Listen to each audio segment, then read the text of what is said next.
పైన నిల్చోండి గోవింద్ గారు, పైన నిల్చోండి.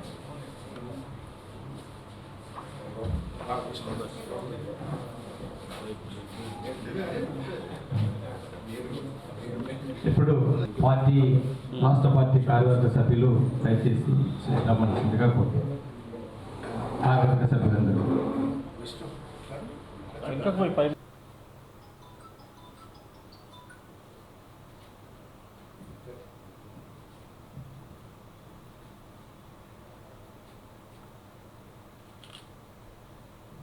అబ్దుల్లాపూర్ విగ్రహం దగ్గర ఈ కార్యక్రమంలో పాల్గొనడానికి కూడా చెప్పడం జరిగింది. అట్లాగే వివిధ జిల్లాలలో కూడా ఈ కార్యక్రమం నిర్వహించబడుతున్నది.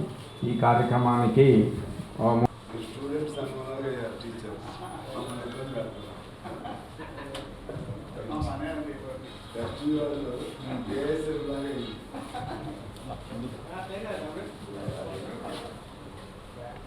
అందరికీ నమస్కారం. ముందుగా మన ప్రీతమ నాయకులు అలాగే ఆనాటి తెలంగాణ ఉద్యమంలో ఎంతోమందికి స్ఫూర్తిదాయకమైనటువంటి నేతృత్వం అందించినటువంటి ఒక గొప్ప సంఘ సంస్కర్త, గొప్ప పోరాట యోధులను తీర్చిదిద్దినటువంటి గురుతుల్యులు. అదేవిధంగా ఇప్పటికి కూడా ఆయన పేరు చెప్తే నల్గొండ జిల్లా కానీ లేకపోతే అనేక ప్రాంతాల్లో కానీ ఆయనకి మేము శిష్యులు అని లేకపోతే ఆయన మాకు ఆదర్శం అని చెప్పుకునే విధంగా అంత గొప్ప పేరు ప్రఖ్యాతలు సంపాదించుకున్నటువంటి మన నాయకులు అమరులు ధర్మవృక్షం గారి 103వ వర్ధంతి వాళ్ళు జరుపుకుంటా ఉన్నాం. జయంతి జరుపుకుంటా ఉన్నాం. ఈ సందర్భంగా మన రాష్ట్ర పార్టీ తరఫున ధర్మవృక్షం గారికి ఘనమైన నివాళులు అర్పిస్తా ఉన్నాం. అందరికీ తెలుసు, వాస్తవంగా ఆనాటి తెలంగాణ సాయుధ పోరాట కాలంలో అనేక మందిని ధర్మవృక్షం గారు పాఠశాల ఏర్పాటు చేసి, ఇవాళ నాగభూషణం గారు కూడా ఆర్టికల్ కూడా రాశాడు. ఆ పాఠశాల ద్వారా అనేక మంది ఆ రోజుల్లో చైతన్యం వాళ్ళని ఇటు విద్యాపరంగాను సామాజిక పరంగాను అదేవిధంగా ఆనాటి ఉన్నటువంటి తెలంగాణ పరిస్థితులకు అనుగుణంగాను మరోవైపు వీరోచితంగా వాళ్ళ మలచడానికి కూడా విద్య ఉపయోగపడే విధంగా అటువంటి ఆ రోజుల్లోనే బహుశా తెలంగాణలో అలా ఒక పొలిటికల్ మరియు అకాడమిక్గా రెండు విద్యా రాజకీయ సామాజిక ఇవన్నీ కలబోసినటువంటి స్కూల్ నడిపినటువంటి ప్రప్రథమ వ్యక్తి నాకు తెలిసి అంటే చరిత్ర ప్రకారంగా ధర్మవృక్షం గారు.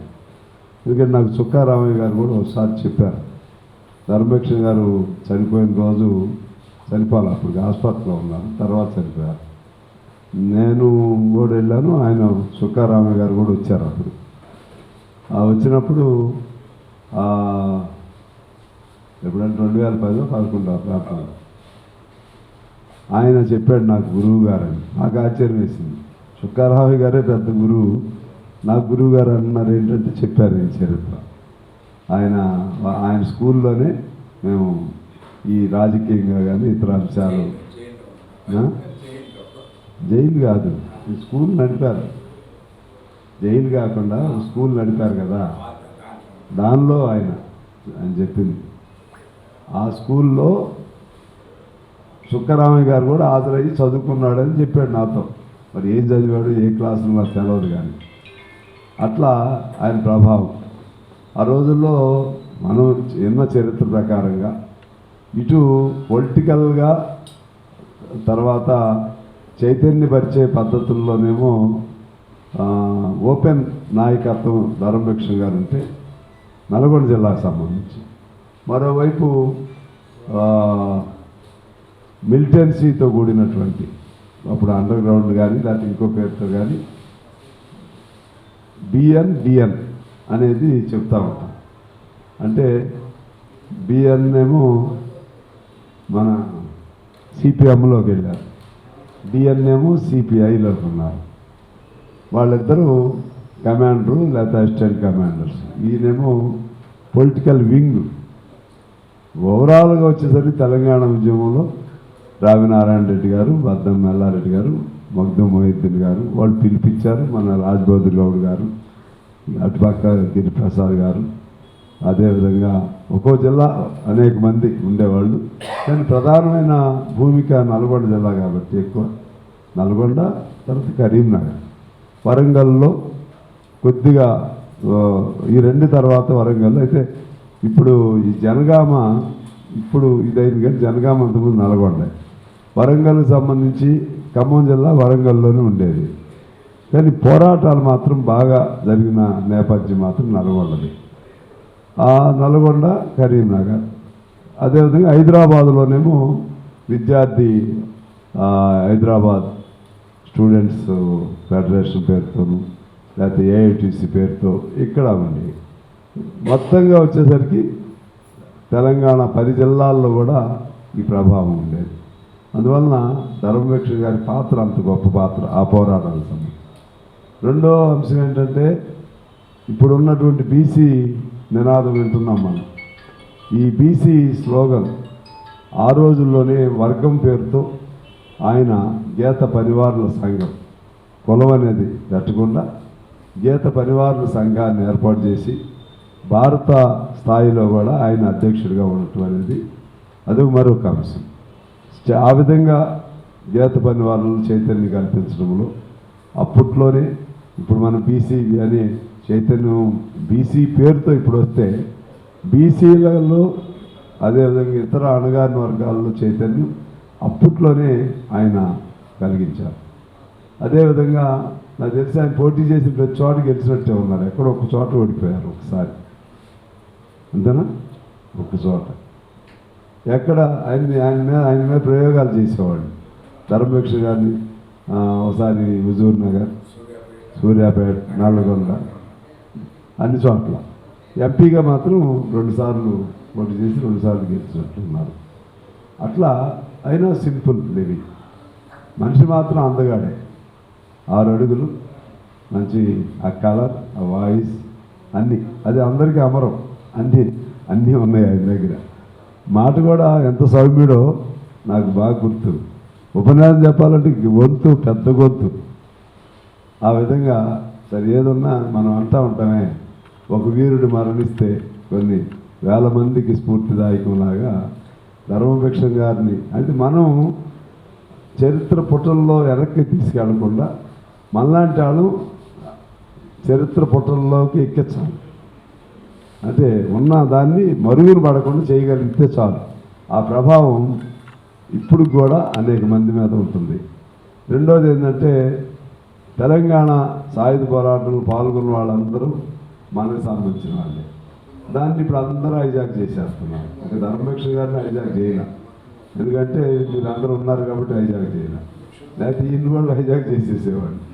సాగర ఐలమ్మని చేశారు, మన దొడ్డి కొమరేం చేశారు, మగ్దుం మొహిద్దీన్ గారిని కూడా దాదాపు సగం చేశారు. చాలామందిని వాళ్ళు చెప్పుకునేది. నన్ను కూడా ముఖ్యమంత్రి గారు చెప్తున్నాడు, ఆనాడు సాయుధ పోరాటం ఉంది, ఇవన్నీ కూడా రాయాలని చెప్పి. రాస్తే ఎవరు చరిత్ర రాయాల్సి వచ్చింది? రాస్తే మన ఎర్రజెండా చరిత్ర రాయాలి. రాస్తే మన సాయుధ పోరాటంలో ధర్మభిక్ష గారి పేరు రావాలి, రావినారాయణ రెడ్డి గారి పేరు రావాలి. వాస్తవంగా చరిత్రగా రాస్తే మన తప్పితే ఎవరు చేశారు? అందువలన అంత గొప్ప చరిత్ర మూలాధారాల్లో ప్రధానమైన మూలాధారం మన ధర్మభిక్ష గారు. వారికి 103వ వర్ధంతి జయంతి సందర్భంగా ఘనమైన నివాళి మరొకసారి తెలియజేస్తూ ఆ కుటుంబ సభ్యులు ఇప్పటికి కూడా ప్రభాకర్ గారు కానీ, నాగభూషణ్ గారు కానీ, ఇంకో బ్రదర్ ఉండాలి, ఇంకా మీ బ్రదర్ ఇంకొకడే శ్రీనివాస్ గారిని, మన కేవీఆర్, ఇప్పుడు కిరణ్, మొత్తం కుటుంబం అంతా కూడా ఇప్పుడు కూడా మన ఉద్యమానికి అంకితమై అందరూ పనిచేయటం కూడా చాలా విశేషం. వారందరికీ కూడా సానుభూతిని కూడా తెలియజేస్తూ అందరికీ నమస్కారం. ప్రెస్ కాన్ఫరెన్స్ ఒక 10 minutesనే అదే సరే మన సాంబశివరావు గారు చెప్పినట్లు ఏమన్నానంటే ధర్మభిక్షం గారు అంటే ఆయన నూనూగు ప్రాయాలని విద్యార్థి ఉద్యమాన్ని విద్యార్థి ఉద్యమం హైదరాబాద్ స్టూడెంట్స్ యూనియన్ ఇక్కడ ఉంటే తెలంగాణలో హైదరాబాద్ స్టూడెంట్స్ యూనియన్ పేరు కాకుండా విద్యార్థి యూనియన్ పెట్టారు. ఆయన స్పోర్ట్స్ కూడా క్యాప్టెన్గా ఉన్నటువంటి వారు చెప్పినట్లు ఏంటంటే విద్యార్థులను చైతన్యపరిచేటందుకు రెడ్డి హాస్టల్ స్పిరిట్ తోటి సూర్యాపేటలో రెడ్డి హాస్టల్ పెట్టి అన్ని వర్గాలని కూడా సమీకరించి వాళ్ళని ఆ రోజుల్లో రామానంద తీర్థ గారు వచ్చి కాంగ్రెస్ పార్టీని నడపాలని అంటే ఇక్కడ ఎవరినన్నా ఒకరి పేరు చెప్పండి అని అంటే అందరు వేసి ధర్మభిక్షం గారు అయితే బాగుంటుంది అని అన్నారట. అప్పుడు చేతిలో ప్రాంతం అంటే ధర్మభిక్షం గారు కమ్యూనిస్ట్ అయితే ఆయన జైలు ఉన్నాడు కమ్యూనిస్టు, ఆయన కాంగ్రెస్ పార్టీని ఎట్లా నిర్వహిస్తాడు, ఆయన ఒక్క మాట దేవదాటడు అని ఈ మాట ఎందుకు చెప్తున్నానంటే తెలంగాణలో communist party Hyderabad other than communist party unit పెట్టింది ఏంటంటే ఆయన సూర్యాపేటలో కమ్యూనిస్ట్ పార్టీ శాఖను పెట్టి వందే మాతరం ఆర్య సమాజం ఇట్లాంటి నేపథ్యంతో వారు చెప్పినట్లు సాంబశివరావు గారు చెప్పినట్లు ఏంటంటే అరుదైన వ్యక్తిత్వంగా ఆయన ఈ దేశ ప్రజలకు సేవలు అందించినటువంటి మహోన్నతుడని గర్వించదగిన నాయకుడు అని చెప్పినందుకు వారికి ధన్యవాదాలు తెలియజేస్తూ మన శత జయంతి కార్యక్రమం హైదరాబాద్లో చాలా పెద్ద ఎత్తున బహుశా ఏది అంటే అంత పెద్ద ఎత్తున కార్యక్రమం నిర్వహించడం జరిగింది. దానికి సుధాకర్ రెడ్డి గారు ప్యాటర్న్గా చీఫ్ ప్యాటర్న్గా, మన చాడ వెంకటరెడ్డి గారు దానికి చైర్మన్గా ఉండి మన రవీంద్ర భారతిలో పెద్ద ఎత్తున ఉత్సవాలు నిర్వహించడం జరిగింది. అప్పుడు వారు రాష్ట్ర పార్టీ కార్యదర్శిగా ఉన్నారు. ఆ శత జయంతి కమిటీ ఉత్సవ కమిటీ చైర్మన్గా ఉన్నటువంటి వారు మన మాజీ శాసనసభ్యులు చాడ వెంకటరెడ్డి గారు. అధ్యక్షులు ప్రభాకర్ గారు, వేదికపై సంస్థ గారు, కచ్చపల్లి శ్రీనివాసరావు గారు, కామెంట్స్. ఈరోజు ప్రధానంగా 103వ జయంతిని అమరజీవి ధర్మభిక్షం వారి జన్మదినాన్ని పురస్కరించుకొని 103వ జయంతి జరుపుకుంటా ఉన్నాం. ధర్మభిక్షం గారు ఒక వ్యక్తి కాదు, ఒక సంస్థ.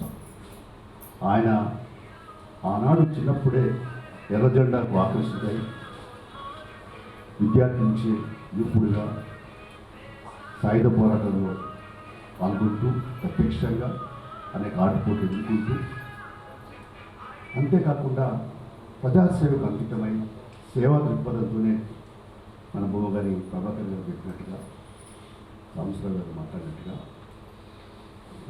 సూర్యాపేటలో ఒక హాస్టల్ అప్పుడు వసతి గృహం నడపాలంటే డబ్బులు చందాలు వసూలు చేయాలి. అసలు ఆయన పేరు భిక్ష కాదు, ఆయన ఇక్కడక్కడ చందాలు వసూలు చేసుకొచ్చింది కాబట్టి అంత చందాలు వసూలు చేసుకొచ్చి ఆస్తులు నడిపింది కాబట్టి ధర్మభిక్షం అనే పేరు వచ్చింది. అంటే అదేదో మన ఎవరో పెట్టింది కాదు, ఆయన వాస్తవికంగా ఆ సేవాభావం ఉన్నాడు కాబట్టి సేవా దృక్పథం ఉన్నాడు కాబట్టి ఆయనకు ఆ పేరు పెట్టిన ధర్మభిక్షం గారు. అందులో ఆయన మరి ఒక ఎమ్మెల్యేగా ఎంపీగా ఎదిగినా కొద్దీ ఒదిగి ఉన్నాడు. ఆనాడు సాయుధ పోరాటంలో దున్నేవాడిదే భూమి అయితే గీసేవాడిదే చెట్టు, నేసేవాడిదే. అంటే ఆనాడు గీత నేత ఆనాడు దోపిడి గురేటువంటి వృత్తులు. వాటికి ఆయనే స్వయంగా గీత పరివార సంఘాన్ని గార్లలో స్థాపించి మరి దాన్ని మొత్తం దేశానికి విస్తరింపజేసినాడంటే ధర్మభిక్షం ఆషామాసికి కాదు, పట్టిన పట్టు విడినటువంటి మరి ఉద్యమాల పనిచేసినటువంటి ఒక మంచి త్యాగధరుడు, అలాగే పోరాట యోధుడు. తెలంగాణ సాయుధ పోరాటంలో ఆయన పాత్ర త్యాగాలతో కూడుకున్నటువంటిది. అందులో 103వ జయంతి ఉత్సవాల సందర్భంగా నిజంగానే అప్పుడు రాష్ట్ర కార్యదర్శి ఉండడం, మరి ప్రభాకర్ గారి కుటుంబం అంతా కూడా మన సాంబశివరావు గారు చెప్పినట్టుగా అంతా కూడా ఇప్పటికీ అనుకూలించిన పట్టుదలలోనే ఈ పార్టీలో కొనసాగుతూ పార్టీ దైనందిన కార్యక్రమాలు రోజువారీ భాగస్వాములు అవుతూ ఈ పార్టీ బలోపేతాన్ని కృషి చేస్తూ ప్రజా సంఘాలు, పార్టీలు లేదా జర్నలిజంలో పనిచేస్తున్నటువంటి ఆ కుటుంబం నిజంగా వారి విషయంగా ఆదర్శం పెడుతూ ఉన్నారు. సిద్ధాంతం సందర్భంగా కూడా మరి శ్రీనివాస్ గౌడ్ గారు ఆయన చీఫ్ విప్ లేదా ప్యాటర్న్ లేకుంటే ఆయన ప్రధాన పాత్ర గౌరవ అధ్యక్షుగా ఆయన కూడా విశేషంగా ఆయన చాలామంది శిష్యులు ఉన్నారు కరుభిక్ష గారికి. అన్ని పార్టీలు ఉన్నారు, ఈ పార్టీ ఆ పార్టీ కాదు. కరుభిక్ష గారంటే మా గురువు లాంటివాడు, మాకు బాగా అన్ని రకాల ఆలోచనలు, ఆ వృత్తికి అందించిన వాడు. ఆ గీత వృత్తికి ఇలా నిలబడ్డది అంటే ఆనాడు సంఘాలు పెట్టి, సహకార సంఘాలు పెట్టి, ముఖ్యదార వ్యవస్థను అంతం చేసి, కాంట్రాక్ట్ విధానాన్ని అంతం చేసి, సహకార సంఘాల ద్వారా ఈ గీత కార్మికుల బతుకుకు మరి బతుకుదేరువై నిలిచిన వాడు, లేదా బతుకుదేరువై నిలిచిన వాడు, బతుకు నిలబెట్టిన వాడు ధనుక్షం అనేటువంటి వ్యక్తి. అందులో నాకు ఆయనకి కొంచెం అవినాభావ సంబంధం ఏంటంటే, నేను మహమ్మదాపురంలో ఆనాడు 14 మంది ఎన్నుకోవటటువంటి ప్రదేశంలో స్తూపాలు నిర్మించి నేను జిల్లా పార్టీ కార్యదర్శి ఉన్నప్పుడు ఆయన పిలిచి ఆయన చేతి మీదుగానే అక్కడ ఆ స్తూపాన్ని ఆవిష్కరింపజేయడం జరిగింది. అతను ఎప్పుడు వచ్చినా మరి నేనంటే ఒక గౌరవంగా చూసేవాడు. ధనుభిక్షంగా నిజంగా నేను 100 సంజయ్ సందర్భంగా అధ్యక్ష ఉండడం కూడా నాకు చాలా సంతోషంగా ఉంది, గర్వకారణంగా భావిస్తూ వారి ఆశయాలను పునిపుచ్చుకొని ముందుకు తీసుకుపోవాల్సిన బాధ్యత మన అందరిపైన ఉందని, అదే ఆయనకి ఇచ్చే నిజమైన నివాళులని తెలియపరుస్తూ వారికి మరి జోహార్లు అర్పిస్తూ మరి కుటుంబ సభ్యులకు అందరికీ కూడా సానుభూతి తెలియపరుస్తూ మీ అందరికీ నమస్కారం తెలుపుతూ సెలవు తీసుకుంటాం.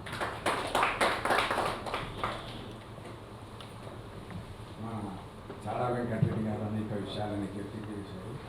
100 సంవత్సరాల కోఆపరేటివ్ మూమెంట్ సందర్భంగా కలుగీత సహకారాలు, చేనేత సహకారాలు, ట్రేడ్ యూనియన్కి సంబంధించినటువంటి సాగర్, ఇట్లాంటి సాగర్లో నిర్మించేటప్పుడు ఈయన ట్రేడ్ యూనియన్ సాగర్ ఎంప్లాయీస్ యూనియన్కు అధ్యక్షుడు. అప్పుడు పండిత్ జవహర్లాల్ నెహ్రూ గారి ప్రోగ్రాం ఉండేనట్టు ఏది దీని స్థాపన, వర్కర్స్ని అందరినీ సమ్మెలో దించి యూనియన్స్ లేవు. అప్పుడు ఏమన్నారని అంటే కేఎల్ రావు గారు మినిస్టర్గా వచ్చి సమ్మె చేస్తారా, భారతదేశానికి ప్రాజెక్టు నిర్మిస్తుంటే ఇది దేశద్రోహం కదా అన్నటువంటి పద్ధతిలో వారు మాట్లాడితే ఏంటిదని అంటే కేఎల్ రావు గారిని ఏమన్నారంటే ఆనాడు పత్రికలన్నీ అది ప్రశంసించినాయి.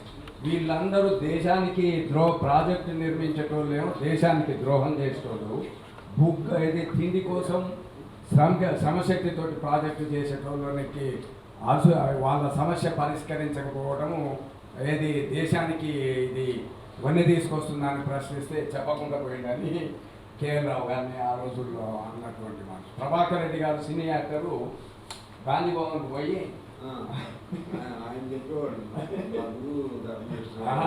గాంధీ భవన్కి పోయి విధానం కూడా ఎంపీ సీట్కి పోయి ఏది మీకు ఎవరు ఇన్స్పిరేషన్ అంటే పండిత్ జవహర్లాల్ నెహ్రూ, గాంధీ అట్లా ఒకటి 2 పేర్లు చెప్పి ధర్మభిక్షం గారు అన్నారు.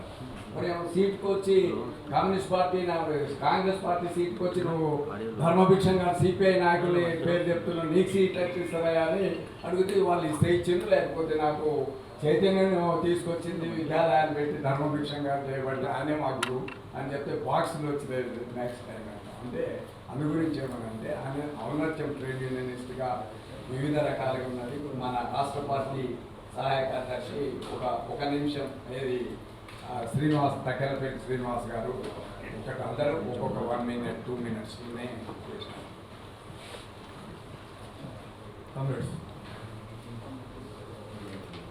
మహానాయకుడు కమటి ధర్మభిక్షం గారు 102వ జయంతి ఈరోజు రాష్ట్ర వ్యాప్తంగా భారత కమ్యూనిస్ట్ పార్టీ శ్రేణులు, అదేవిధంగా గీత కార్మికులు ఆయన కలుసుకొని, ఎందుకంటే ఆయన నిజంగా కూడా మహానాయకుడు. ఆ రోజు ఆదర్శవంతంగా రాజకీయాలు నడిపినటువంటి రోజులు అవి, కానీ ఈ రోజులు ఇప్పుడు మారిపోయి ఆ రకంగా జీవితం గడపడం కానీ, ఆ రకంగా ఆదర్శంగా ఉండడం కానీ ఈ రోజు ఉన్నటువంటి పరిస్థితుల్లో చాలా కష్టం. ఏదేమైనా భారత కమ్యూనిస్ట్ పార్టీ కార్యకర్తలుగా మేము కాబట్టి ధర్మభిక్షం గారి వారి దారిలో వారు ఏదైతే ఆశయం కోసం జీవించారో, వారు ఏదైతే ఆశయ లక్ష్యం మా ముందు పెట్టారో ఆ ఆశయ లక్ష్య సాధన కోసం భారత కమ్యూనిస్ట్ పార్టీ కార్యకర్తలుగా మేము ఆ లక్ష్యాన్ని సాధించడానికి పోరాటం కొనసాగిస్తాం.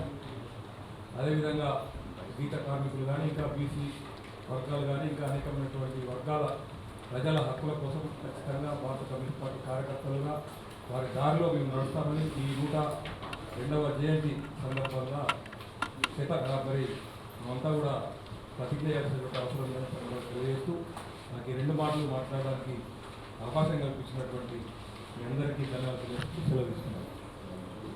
థ్యాంక్ యూ శ్రీనివాస్ గారు. మరి వెంకటస్వామి గారు 1 minute.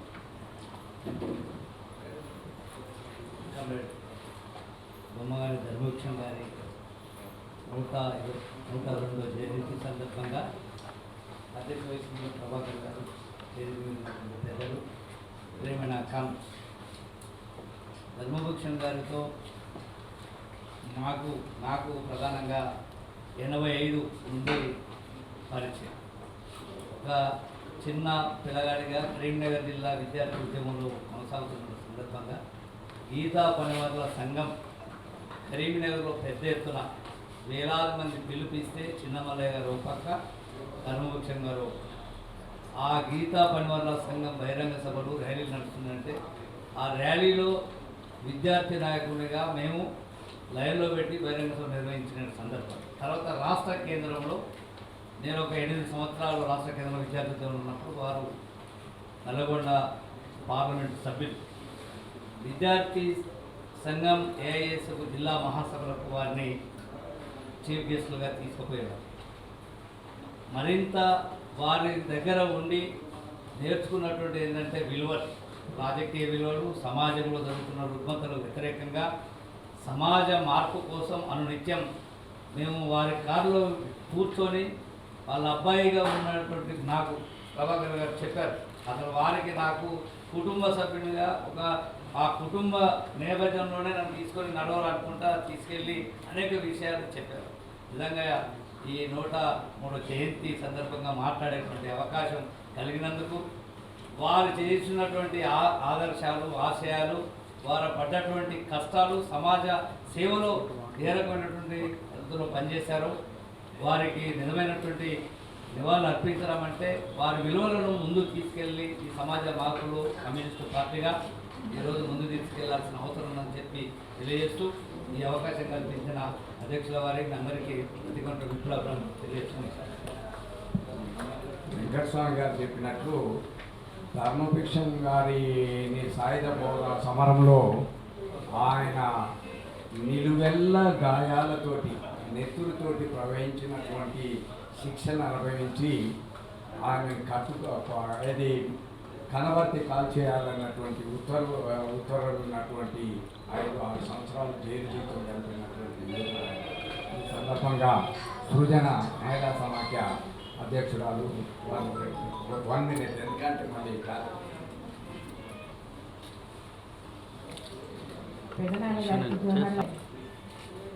పెదనాన్న ముందర ఆ కుటుంబ సభ్యులను చేసుకొచ్చి మా ఇంట్లో పెట్టండి అని.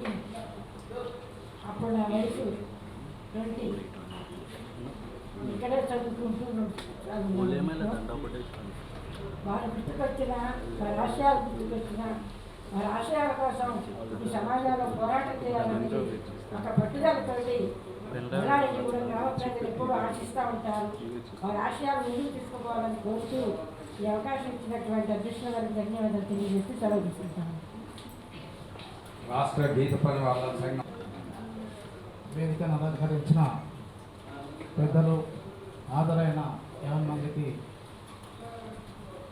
మీ అందరికీ ఈ సందర్భంగా ధర్మభిక్షం గారి 103వ జయంతికి వచ్చినందుకు మీ అందరికీ కృతజ్ఞతతో అభినందనలు తెలియజేస్తూ, నిజంగా ధర్మభిక్షం గారు నాకు సంఘపరంగానే పరిచయం అయ్యారు.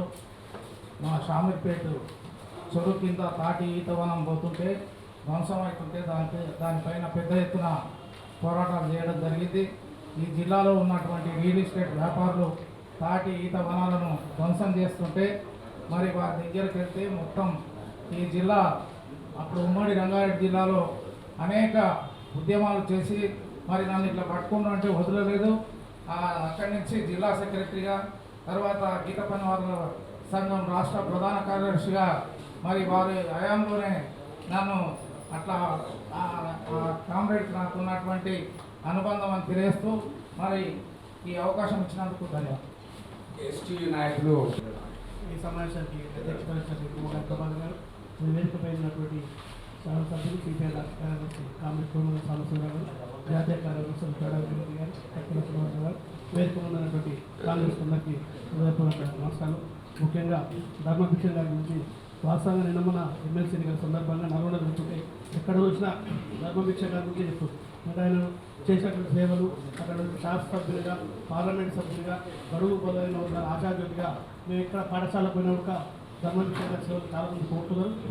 మనం కూడా వారి ఆశయ కోసం మా ఉపాధ్యాయ సంఘాన్ని బడుగు బలైన ఆచార్యుడిగా మేమందరం కూడా ఎప్పుడు ఆయన ఆశలు అక్కడ కూడా పనిచేస్తాం. ఈ అవకాశం చేస్తున్నాం. 5 ఏళ్ళు జనరల్ సెక్రటరీగా చేసి మధ్యనే వారు చేశారు. 1 minute. సాధిస్తాం ధర్మభిక్షం గారి ఆశయాలను. అమర్ హై ధర్మభిక్షం గారు. ఇప్పుడు రాష్ట్ర పార్టీ కార్యదర్శి గారు సాంబశివరావు గారు మాట్లాడుతున్నారు. 103వ జయంతి సందర్భంగా ఏర్పాటు చేసిన ఈ కార్యక్రమానికి అధ్యక్షత వహించిన కమిటీ ప్రభాకర్ గారు, మరి వేదిక మీద ఉన్న నాయకులు సాంబశివరావు గారు, చాడ వెంకటరెడ్డి గారు, మిగతా నాయకులందరూ ఈ సమావేశానికి ఇచ్చేసిన అందరికీ నా నమస్కారములు. ధర్మభిక్షం గారితోనే నేను 14 ఏళ్ల వయసు ఉన్నప్పటి నుంచి నాకు ఆ రోజు నుంచి నేను ఆయన వెంబడి తిరిగాను. చండూరు, మరి నల్గొండ జిల్లా చండూరు మున్సిపాలిటీలో లక్కినేనిగూడ గ్రామం. మా లక్కినేనిగూడ గ్రామంలో మా చిన్న కార్యగ్రాములు గారు మండల సెక్రటరీగా ఉంది. వారింటికి అంటే మా ఊరు మొత్తం కమ్యూనిస్ట్ పార్టీ ఉండే. ఆ విధంగా మా ఊరికి వచ్చేది నేను, మా తమ్ముడు ఇద్దరము మండలం మొత్తము మునుగోడు కాన్స్టిట్యూషన్ మొత్తం తిరిగి పాటలు పాడేటోళ్ళు. ఆ విధంగా 14 ఏళ్ళు, నా వయసు 14 ఏళ్ళ సంవత్సరాల నుంచి నేను కలిసి పనిచేశాను కామ్రేడ్ ధర్మభిక్ష గారితో.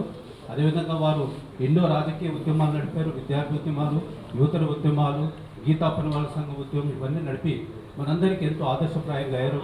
మరి వారి ఆదర్శప్రాయంలో మనం కూడా వెళ్ళాలని చెప్పేసి నేను అందరినీ కోరుతూ నాకు అవకాశం ఇచ్చినందుకు ధన్యవాదాలు. ఇక్కడ తిరిగేటప్పుడు ఏమైనా సలహాలు ఎడ్యుకేషన్ మన పార్టీ నుండి ఎడ్యుకేషన్ డిపార్ట్మెంట్లో ధర్మభిక్షం గారు మెంబర్. వారు ఇద్దరు కలిసి తిరిగిన వాళ్ళు చేయబట్టి మన కార్గిల్ అమరవీరులది మీటింగ్ పెడితే పివి నరసింహరావు ధర్మభిక్షం గారు అక్కడ ఉన్నారు.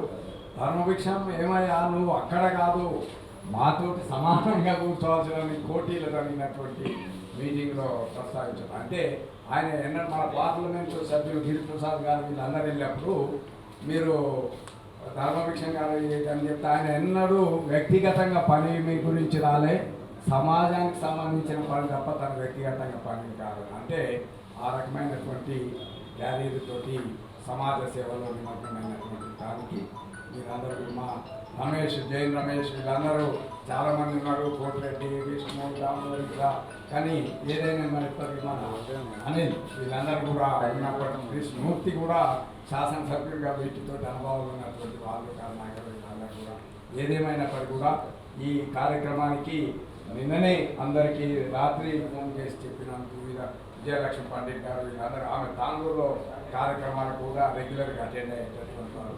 ఏదేమైనప్పటికీ కూడా ఈ అనతి సమయంలో కొంతమంది వివిధ రంగాలకు చెందినటువంటి ప్రముఖులు హాజరై ఆయనకు నివాళులు అర్పించిన సందర్భంగా ఇది నాభూషణ్ ఈ కమిటీ కోఆర్డినేటర్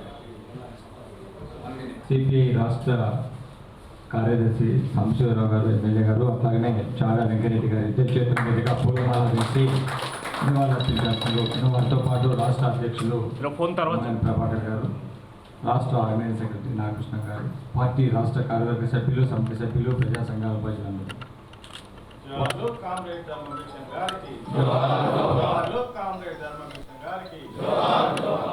ఒక నిమిషం. ఒక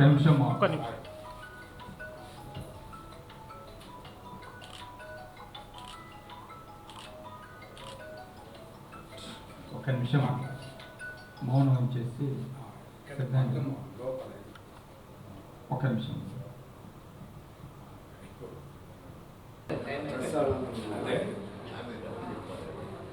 ధర్మభిక్షం గారు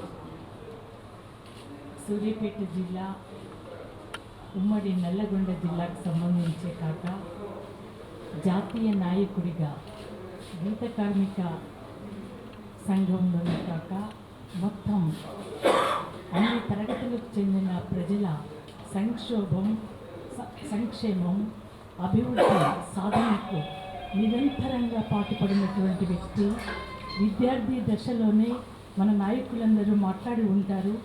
భిక్షన్ గారి పేరైతే ధర్మ అన్నది కూడా తీసుకొచ్చుకోగలిగారు. అంటే చిన్న వయసులోనే విద్యార్థుల చదువు ఎంత అవసరమో ఈ సమాజానికి ఆనాడే చాటి చెప్పడానికి ఆయన చేసినటువంటి, సాగించినటువంటి, ప్రారంభించినటువంటి ఆ కృషి మనందరము కూడా ఖచ్చితంగా దాన్ని అనుసరించటానికి, మన నిజ జీవితంలో మనం ఆచరించటానికి మనం నికరమైన నిర్ణయం చేయటమే వారికి అర్పించగలిగే నిజమైన నివాళి అని, వారితో నేను అనేక సంవత్సరాలు, నేను చిన్నదాన్ని అయినా మా ఇంట్లో నాన్న అమ్మ కార్యక్రమాలలో పార్టీలో కొనసాగటం వల్ల అతి చిన్న వయసు నుంచే మా ఇంట్లో వారి మాటలు, వారి ఉపన్యాసాలు వినే అవకాశం దొరికింది. ఆ తర్వాత కూడా వారు ఎంపీగా పోటీ చేసినప్పుడు వారితో రోజుల తరబడి ప్రచార కార్యక్రమంలో ఉన్నాను. సమయం లేదు, సాంబశివరావు గారు హెచ్చరిక చేశారు.